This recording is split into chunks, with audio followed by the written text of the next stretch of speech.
पुढच्या बातमीकडे केंद्रीय मंत्री रामदास आठवले यांनी मस्साजोग गावामध्ये पोहोचलेले संतोष देशमुख यांच्या कुटुंबाची आठवलेकडून भेट घेण्यात आलेली आहे। रामदास आठवले यांनी देशमुख यांच्या परिवारासोबत चर्चा केलेली आहे। संतोष देशमुख यांच्या कुटुंबातील सदस्यांची आठवले यांच्याकडून विचारपूस करण्यात आलेली आहे।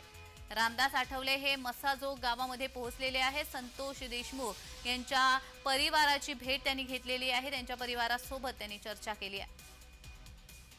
या संदर्भात अधिक माहिती देण्यासाठी आमचे प्रतिनिधी उद्धव मोरे आपल्या सोबत जोडले गेलेले आहेत। उद्धव, रामदास आठवले हे त्या ठिकाणी पोहोचलेले आहेत। त्यांनी संतोष देशमुख यांच्या कुटुंबियांची भेट घेतली असल्याचं समजतंय। काय चर्चा नेमकी झालेली आहे, काय बोललेत रामदास आठवले?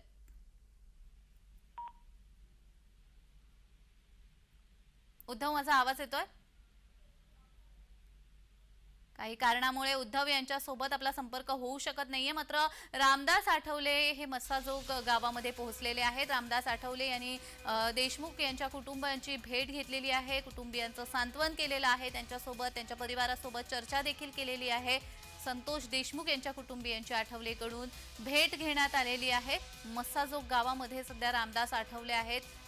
परभणीमध्ये देखील त्यांनी भेट दिलेली आहे आणि त्यानंतर आता मस्साजोग गावामध्ये रामदास आठवले पोहोचले आहेत। तर पुन्हा एकदा आपले प्रतिनिधी उद्धव मोरे आपल्यासोबत जोडले गेलेले आहेत। उद्धव, रामदास आठवले मस्साजोग मध्ये पोहोचलेले आहेत। संतोष देशमुख यांच्या कुटुंबियांची त्यांनी भेट घेतली असल्याचं समजतंय। चर्चा देखील झाली आहे, काय नेमकी चर्चा झाली आहे? नक्कीच संतोष देशमुख यांचं अपहरण आणि निर्गुणपणे जी हत्या झाली होती, या सगळ्या संदर्भामध्ये राज्यामध्ये आपल्याला विधानसभा असो किंवा मोर्चाच्या माध्यमातून आक्रोश बघायला मिळाला होता।